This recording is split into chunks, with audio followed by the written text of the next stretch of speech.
waiting. Okay, here we go. All right.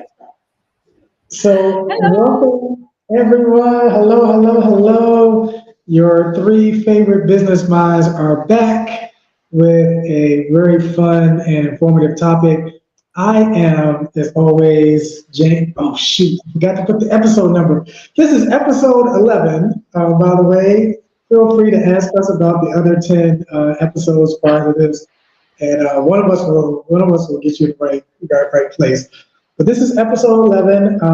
I am James Valentine, the Ascension Coach. I help people connect with higher states of consciousness, align with their higher self, and discover their soul's purpose. And I'm going to turn it over to the Tomorrow Lady, Lisa. Let her introduce herself. Tomorrowland. As soon as I start speaking, you'll probably understand what that means. So it's a beautiful Tuesday, sunny morning in Australia, and I help people become limitless. I have just through life experience, personally and professionally, I have an incredible, powerful fusion of neuroscience, tapping into the quantum gateway, and ancient wisdom to help people literally remove those hidden blocks that are keeping them stuck, keeping them in plateaus. But I'm talking to the high achievers, those people who know that they can have greatness and they can see it, smell it, touch it, but it's just still that far away. And I help people get there. I'm the bridge. Over to you, Melissa. So I am the empathy lady. And what I do is I help leaders transform their leadership for better innovation, productivity, and profit. And I do it through a healthy and liberal application of EQ via empathy, which is my own system where we learn how to actually connect empathically to other people to use the correct EQ skills so that you can actually drive your leadership forward. And that's what I do. Nice, nice. So our topic for today is, and the original topic, the ladies give me liberty to kind of change things around a little bit. The original topic was practice makes permanent, but we're presenting it to you today as Abracadabra, not bringing you success, question mark, try this instead. And so if I'm not correct, and I'm gonna turn this over to Dr. Melissa in a second, this is all about understanding it's not just supposed to be a snap of the finger. There's going to be so much more involved in you reaching a plateau, reaching a level of success, reaching even success period. And we're going to help map that out for you today, starting with Dr. Melissa. Sure. So this one's near and dear to my heart as a musician and someone who had to put in the 10,000 hours. And for anybody who doesn't know what that is, that's Malcolm Gladwell in the book Blink. And what he talked about was how in order for people to be able to do things so well to such a high degree in the blink of an eye, whether it's hitting a baseball or playing an instrument or running a race or whatever it was, that he said you have to put in 10,000 hours of practice. Now, that doesn't mean that you sit with your counter and you tick off the hours until you get to wherever you're going. That means mindful, quality, repetition. So in music and a lot of other fields, you hear the term practice makes perfect, right? But that's only if you practice perfectly. Otherwise, you end up ingraining bad habits, which are of no use to anybody. So whether we're talking leadership, or we're talking athletics, or we're talking the arts or sports or anything else. Unfortunately, there's no such thing as people that, like the goddess Athena that came from Zeus fully formed. There's no such thing. We have to practice. Some people need to practice more than others, but it has to be practiced and it has to be done over and over and over again, intelligently, with quality in mind to be able to get the outcome that you want. And the reason why I brought this up for us today is I don't know how many hundreds of millions of leadership books I've seen that are like, be the perfect leader in 3 steps, learn how to lead with empathy in 5 days. And it's like every single one gives you this prescription of, well, this is all you need to do. And it doesn't work like that. You have to practice. So in the way I teach it with EQ via empathy, it's about self-reflection. and practicing in your mind. What did I do well? What did I not do well? How could I have done this better? How could I have applied empathy to my EQ skills? How could I have made those EQ skills actionable?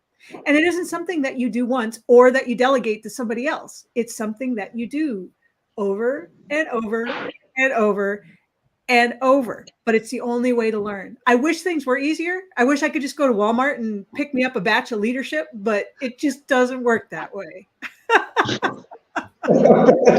Yeah, I like to Yeah. I love the fact that you brought attention to in 3 steps or 5 Ps, because your personality might suck big time. And seriously, you have to grow into leadership.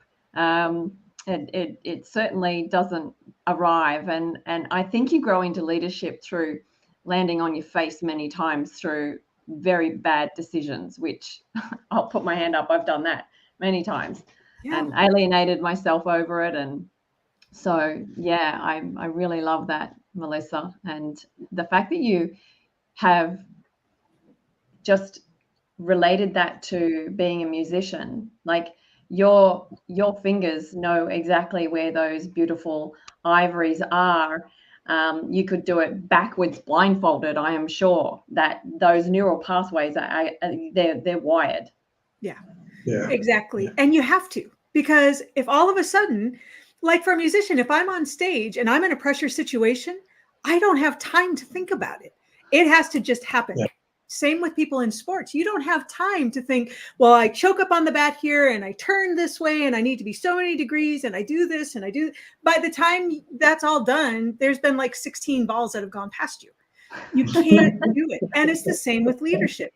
If you have to take the time to sit and think, well, I need to apply empathy here and I need to apply it in this way, and then it's going to connect to this EQ skill. And yeah, you practice it like that. That's how you figure out how to do it. But you have to do it over and over again so that when it really counts, it's just automatic reflex. And I think it's the same for anything that you want to be able to attain that level of mastery of, whether it's EQ to empathy or how you relate to manifestation or sports or arts or anything. The things that we do, and we do with a lot of thought and quality, and we do repetitively, are the things we're going to do well. But we have to be really, really careful, because practice makes permanent. It has to be with thought. It has to be quality, so that you don't ingrain those bad habits. It's bad when you do that. And it's a real pain in the neck to try and undo. Yeah. Yes, it's a habit. It literally becomes a habit. And I think that's also a great topic that we could probably talk about, because your habits will determine your level of success in life. Yes, they will. But you can control them. You can control your habits, but yeah, well, you sort of can't just stop one. You need to replace it, because vacuums don't exist in space, right? Yes. Yes. And that works in music as well. I mean, if you're dealing with, you've got your hands all up on the keyboard and it's completely wrong, you can't just say, stop it. You have to think, no, I'm replacing it with this. I'm not breaking it. I'm replacing it. I'm overwriting it like it's a computer program. Yes, exactly. Love it. Yeah. Oh, I thought you were just applauding then, James. It sounded like a clap started. Well, you can. I was reaching for the next comment. But I did want to share this, because I'm really looking forward to Lisa's props, just FYI. Yeah. Yes. And I know one of them is going to be the brain. It has to be the brain, because brain is the neural pathway thing. But I don't know if it's also in Blink, but I know if it's in Blink, it's also in the Outliers, where Michael talks about the 10,000 hours. And I only bring that up because I definitely encourage people to, whether it's in both books or one or the other, definitely in Outliers, to look that up, because I've used that as a metric myself. Obviously, because kind of guesstimating, James, how close are we to 10,000 hours? Like I literally have that on my mind at times when I'm learning a new task. when I'm trying to articulate a new message, how long am I, because really, I think we probably all experienced this in some kind of coaching session. We will have someone go, man, I know this. But the way it goes from here to here, where you now embody it, is that practice. Yeah. Is that we all sit in that conference, we all read that book, we all look at that video, and we get excited about what we're seeing, and we think that's the end of it. But no, you might have to look at that video a few more times. You might have to go over those meeting notes, those convention notes a few more times. You might have to read that book a few more times, because it's really about it going, the permanent part is now where you embody it and it's in the heart space as opposed to just head knowledge. But I know I've heard it from other people. I'm sure I've said it, oh man, I know this, what's wrong with me? The difference is that practice makes it a part of you. Yes, absolutely. Yeah. And while you were speaking, I always take notes. I can't help myself. I love it. When you were talking about the knowledge and then turning it into action, one of the quotes I remember from, well, the thousands of quotes from Jim Rohn, knowledge without action is delusion. Yeah. Makes sense. You're just kidding yourself that you know it, because unless you do it, you really don't know it. Yes. And I think that also aligns with leadership. You can take a course, but until you're in the hot seat doing what's required, it's just like, oh crap, this wasn't in the textbook. Yeah, absolutely. Right. Yeah. So you ready for the first prop? Yes, bring on the props. This is what everybody's waiting for. It had to be an abracadabra moment, didn't it? Yay! It's the wand. The wand is back. I love it. I love it. The Fraggle Rock wand. Love it. So it just had to come out, James, because you changed the title to Abracadabra. It's just like, well, no, none of us really have a magic wand. It's blood, sweat, and tears is the reality of it. Right. And you know, the 10,000 hours. I mean, I know we have all done that in several areas of life. And if you take that attitude with life mastery, like you're gonna make some progress up the ladder of relationship, health, wealth, leadership, your self, your spirituality. But you know, from a science perspective, and the brain's always on the shelf here, James. I love it. There we go. Yay. We need to give it a name. It needs to be like Bury the Brain or We do something. need to give it a name. We do. Yeah, Barry will do. Maybe we should Bring talk to Barry the up. audience. Maybe the audience should give us some names. Yes. Let the idea. audience name the brain. Yeah. Oh, No, you missed it, Mike. She just had the Fraggle Rock wand out. yes, that's it. That's the magic wand right there. It goes back to the good old light bulb, Thomas Edison. 10,000 experiments. Yeah. Yeah. Right. I didn't fail 10,000 times. I found 10,000 ways it didn't work. Yeah. Yes. Yeah. And you know, that's the determination.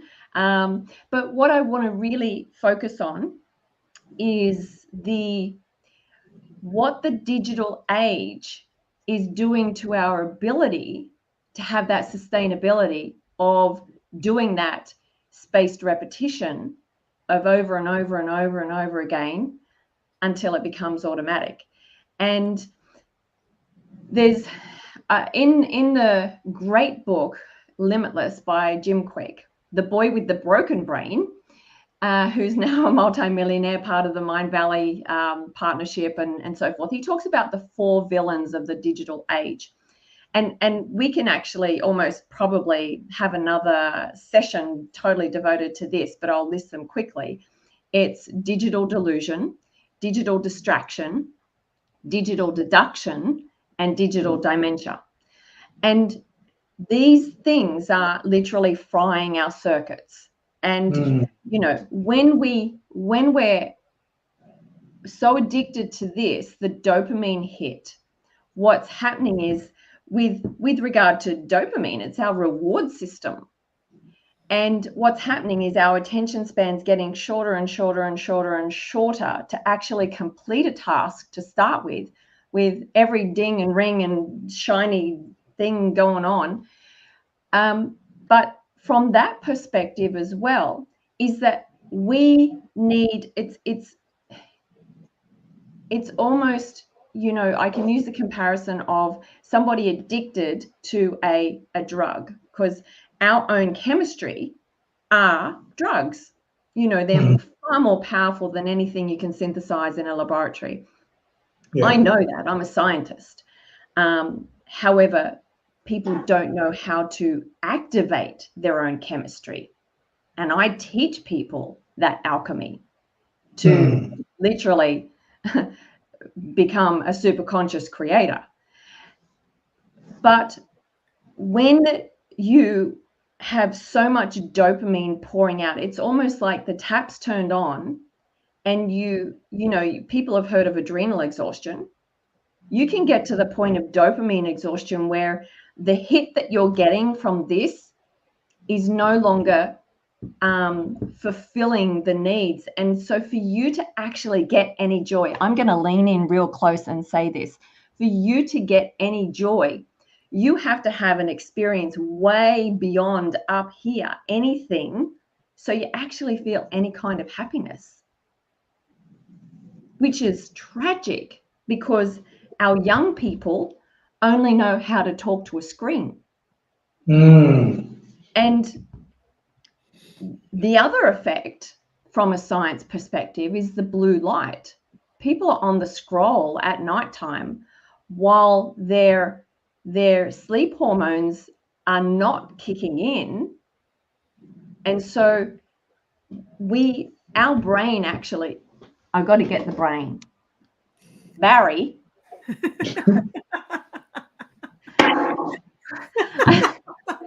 Barry needs to have a wash. Okay. Did we just Barry? Does that just happen just now, Barry? Well, no, I do want our audience to do a poll of what name we can do a poll. Okay, we'll let the audience help us name Brainiac. Now we want a fun name. Sorry, Mike. Sorry to be a spoiler there.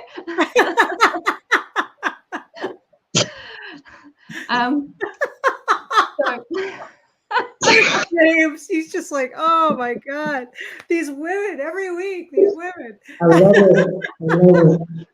Barry does need to have a shower. And what happens is our brain goes through a wash cycle at night because we have this residue build up. I'm really going science geek on you here because this is so important. People are wondering why they're walking around in brain fog. This is one of the reasons. Like, I've got a big list for another show. And so y'all got to keep watching. Do you like my American y'all slipping in there? Wait until I say dagummit. Yeah, don't know what that one is. So we have a buildup of amyloid in our brain. And when that comes in, it's like a sludge. And we should be washing our body knows. So who's this Barry? It's Barry the brain. We named it, Dr. New. We named it. That's all. That's what. We named it. So we don't go into our sleep cycle, in that deep, deep, deep sleep cycle where the brain goes through a wash, and it actually goes through a wash every 12 hours, then what happens is that we start to have this buildup. And so our cognitive ability deteriorates dramatically over time. It's like this sludge building up. And so it's I'm really frustrated about this. It's a crisis. It's an epidemic. Well, I can go as far as saying it's a pandemic of the digital destruction of our brain and its ability not only for people to experience joy, but to learn tasks, to have the concentration in place to do things over and over and over and over again. They don't have the patience to learn a skill because they don't have the connections going on. So I really wanted to touch on that point of practice makes permanent. And the other thing is I wanted to show you, so I have had many successes in life, and I want to show you a picture. I don't know if you can see it properly. That stack of trophies there was my childhood achievements as a competitive swimmer. I was up at 5 a.m. before school. This is between the age of 7 and 14. I swam for 2 hours in the morning. I got home from school, ate something, swam 2 hours in the afternoon. So that was 5 days a week. So 4 hours in the pool. I swam generally between 10 and 14 kilometers a day. If you equate that to laps, it's something like 200 laps of the Olympic pool. And on Saturdays was a training day plus a competition. Now, I wouldn't have got those trophies if I hadn't have done the work required. And it's not just getting in the pool and flapping your arms and kicking your legs. To learn how to do the stroke correctly, to get the maximum speed, to get the maximum start, like the glide through the water, the breathing technique. So just like Melissa being a musician, and she spoke about athletes, you don't get to hold the trophy if you don't do the work, which is, yes, kilometer 40, 10 somewhere around 10 miles, Mike. I got a good set of lungs on me as well.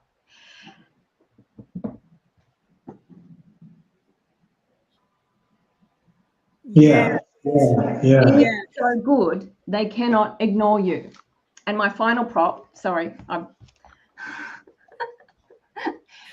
I think if we all woke up with that attitude, we'd probably fly out of bed chasing our dreams.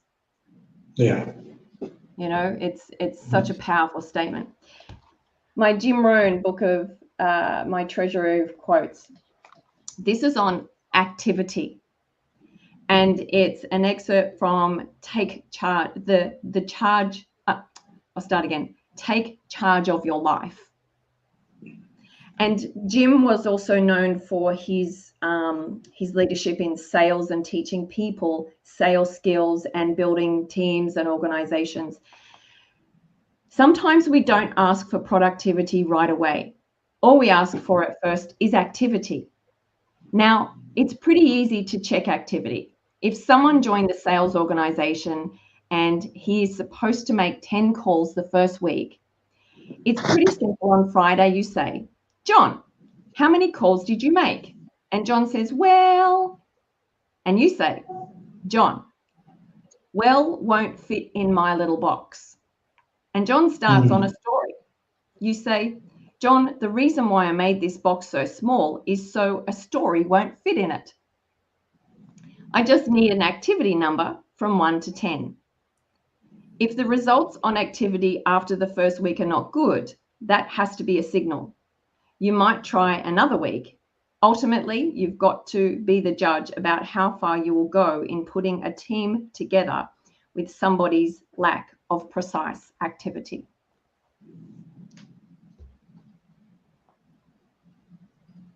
Drop the mic. The end. That's Barry it. has finished.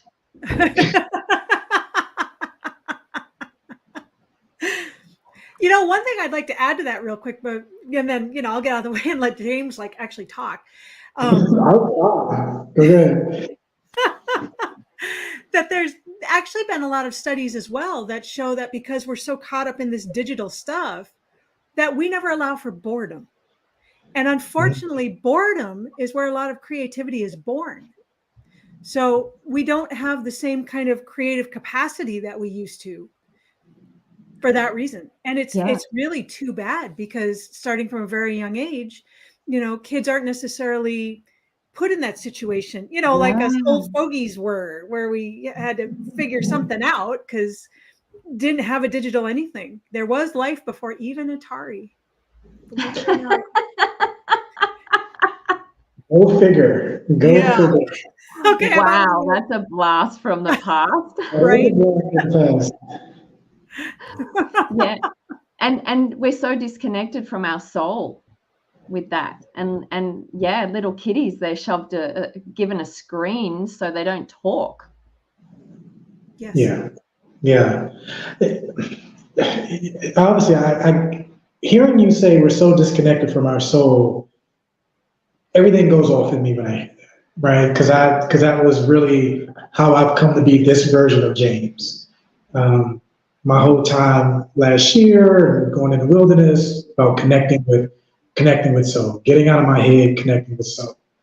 A couple things came up for me when I heard Lisa talking, and I saw myself in this space at one time, and it was it was to ask the ladies, why do you think we're such in a hurry to get to a certain place? I know we can say things like maybe people feel like they're getting older, or people feel like things are passing them by, but in terms of really putting in the work, right? Like you're almost assured the outcome if you put in the work, but we want to skip the steps.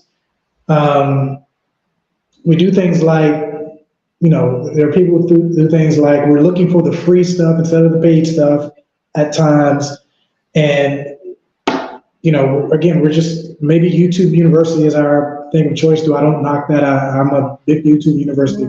But it was just in my mind, instead of the practice making permanent, which is a powerful word, permanent, why do you ladies think we're often trying to skip the steps to get to where ultimately it probably takes us longer to get there if we just put in the work? Well, my take on it is that we're giving so many empty promises of the future through the flood of marketing exposure that we see. Up to 5,000 marketing ads a day online. That's actually the number. And it's going to come like instant. You just got to pay me $2.97. Yeah. So, Melissa, what's your take on that? Well, I think there's two parts to it. So first of all, I think we're just used to having everything at our fingertips. Exactly like you said, you can just, there was a time that even if you wanted to send off for a book or something, that it was like 6 weeks. If you wanted to wait at the library for interlibrary loan, it could be months. Now I just go to the internet and there it is, boom, immediately. And there are a lot of things are like that. I can order my groceries immediately. I can go to the mall and get what I want. Mall. See, there I am dating myself again. To the Walmart, get whatever I want immediately. There's no waiting. There's no having to wait. So you don't build those habits of knowing how to wait, of building patience, of understanding, how to make things work, how to be creative with what you've got in front of you, that sort of thing. So I think there's a habitual buildup there. The other part of it is a human behavioral thing. So the human brain, we have what's called present bias. So we put more importance on what's happening right now than what's happening in the future. This is why the diet always starts tomorrow, or I'll take care of it next week. because our bias is what's happening right now, what's in our faces. Well, what that means is that if you're mostly comfortable in where you are right now, no amount of great stuff out here in the future is going to motivate you to get there. Yeah. So as long as we stay comfortable in the right now, that's what's going to happen. The way to motivate is to produce pain in the right now, pain points that we as humans want to move away from, plus a reward in the future. Yeah, but that's such a double-edged sword, Melissa, because people are so frightened of uncertainty, because I think our digital addiction has literally crushed our self-esteem because of all the fakeness out there. So people don't like their life as it is, but they certainly don't, their survival brain won't allow them to move into that extreme discomfort of actual change. Yeah, but now you're tying fear into the equation too.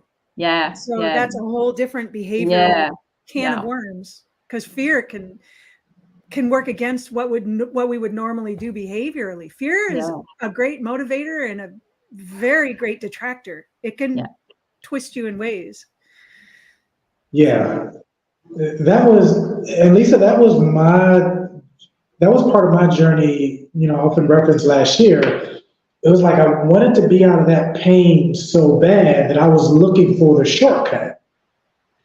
Until I got to the point where I was like, I just gotta start breaking this down step by step.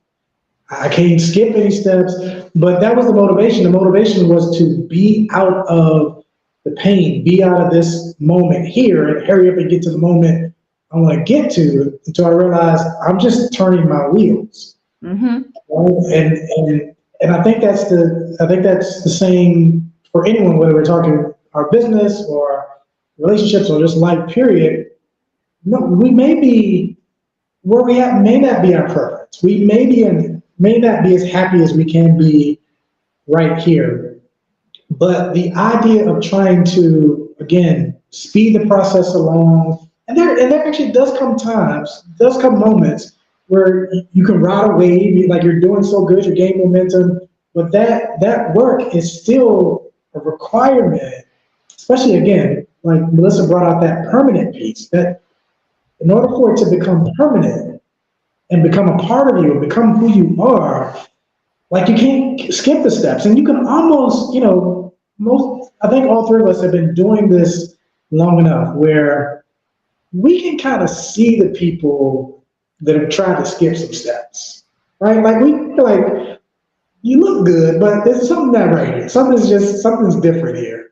And it's again, either not wanting to be left behind, not wanting to be in that present moment of this disappointment or sense of failure.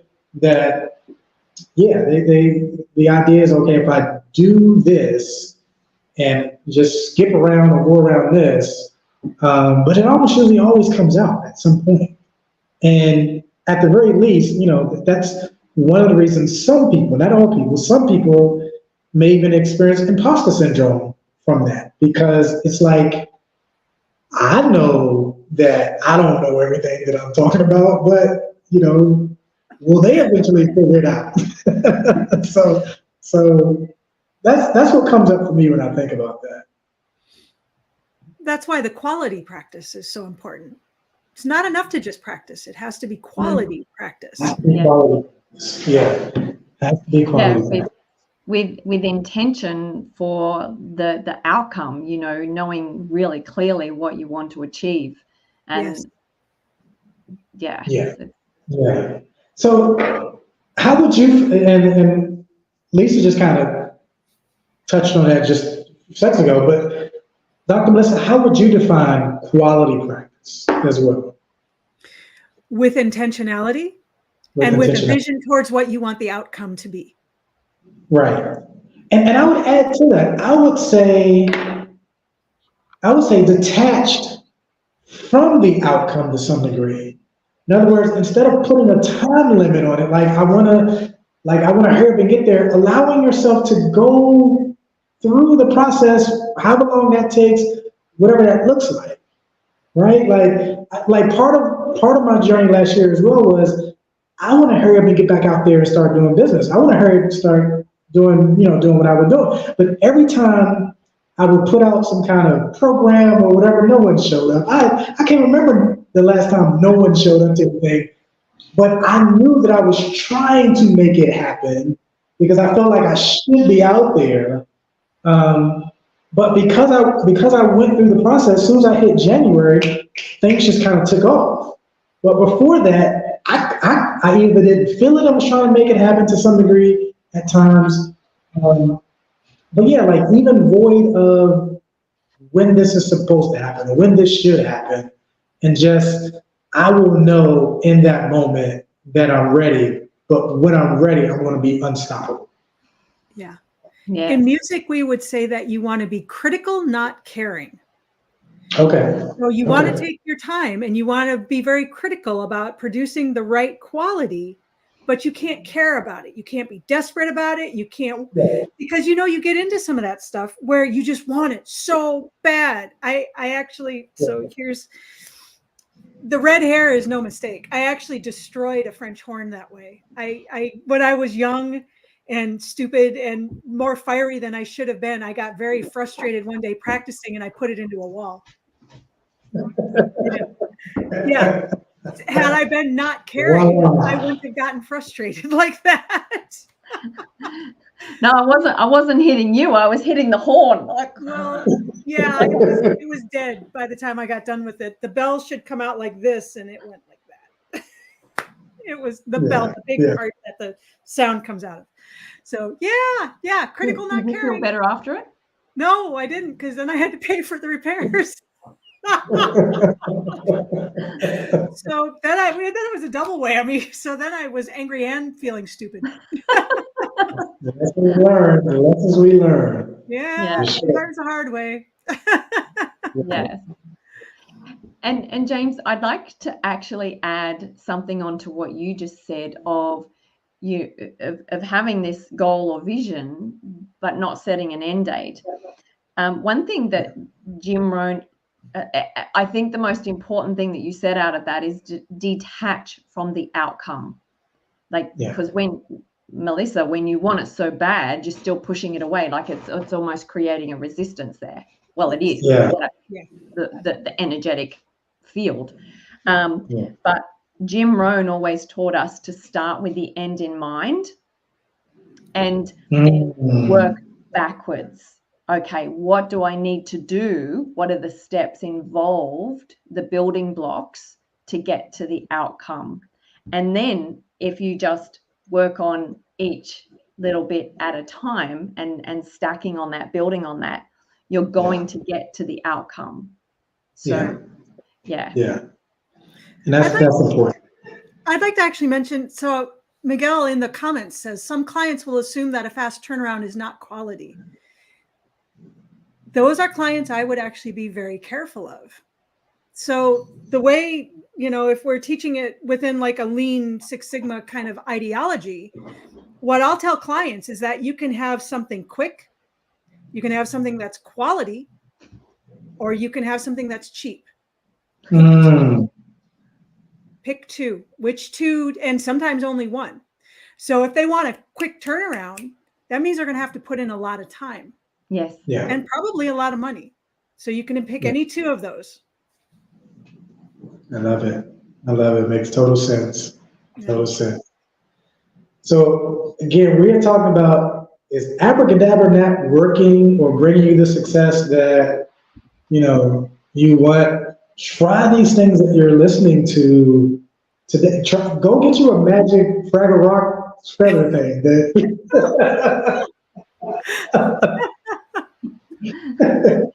But honestly, there's things that have been shared that if it resonates with you, and one of the things I used to say to people that are feeling like, I'm not there yet, or it's almost like the tortoise and the hare. There are those who are just running out there, but if you can just be methodical, just every day, and that's really what we wanted to bring out as well, every day doing that one thing or just doing something that will bring you closer to your goal. Before you know it, the people that you thought were so far ahead of you, you're like, oh, okay.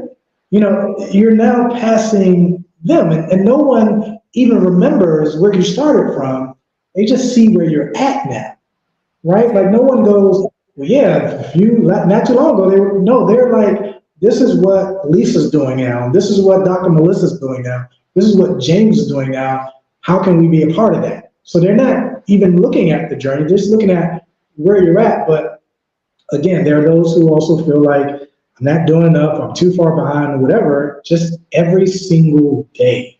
It's not a snap of the finger. Even, and I have to be honest, Dr. Melissa, when I first looked at this, I thought, well, as a person who is an ascension coach and subscribes to consciousness, who believes that the moment you become conscious of it, you are absolutely there.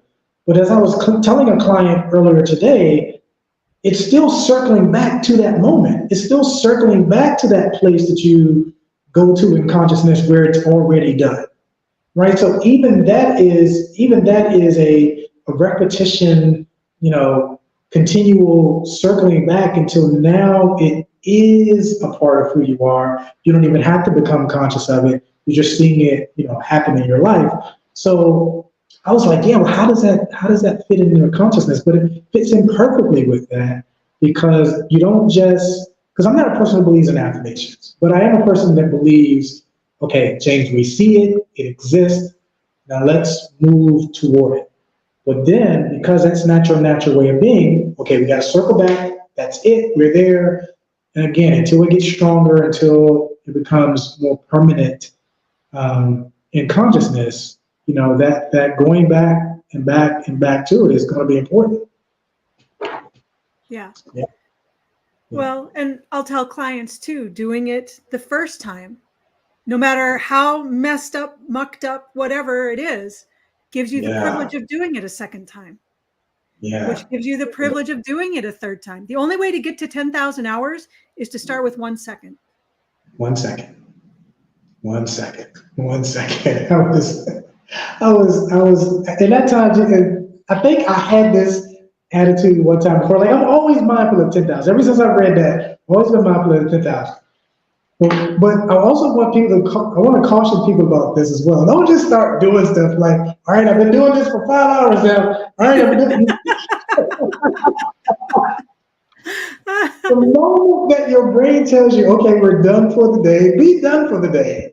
It's not a hard rule. It has to be 10,000 hours in a row. Just do it, get what you got to get for that day, and then move on to the next day, however long that takes you. It may be you're delving into something 30 minutes one day, a couple of hours the next day, nothing the third day. It is a continual journey. Yeah, it is. And if you want to do quality, you have to approach it like that. It's not just quantity, it's quality. Wow, that word again. Yeah. And inspired action, because if you do it as angry action, it's not good. No. It's yeah. Apart from walking in cement shoes, you're pushing it away. Absolutely. And I'm sure I've been there. I'm more mindful of that now, of James, how we feeling? I feel like we're done, let's be done, as opposed to wanting to push something in here and going against what my soul is telling me. So yeah, good stuff. Yeah. All right, ladies. What happened? Wait, is it Lisa Freeze, or am I looking at it wrong? What's going on? No, she looks there. Okay, there she goes. Okay. And on my screen, you're still she's there.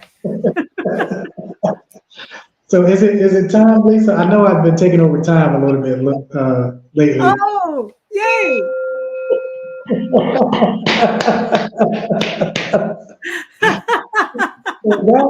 That is our time, people. The bell has rung. We will always have a prop if that's the case. So we have the bell prop. Let's list the props for today. We had the Jim Rohn books. We had the brain. We had Barry. the dog. We got to name the brain. What was the other book I missed? I missed one of the books. There you go, that book. But yeah, that one. So we've had my trophy. Yeah. And the phone was a prompt as well. At some point, Mike said he mentioned how you didn't like his name, Brainiac. So I'll let y'all work that out. You can arm wrestle him for it. Right, and then he had something to say about you trying to talk redneck. So I didn't get a chance to post those up there. I don't think Brainiac is a noun, is it? No, I don't think so.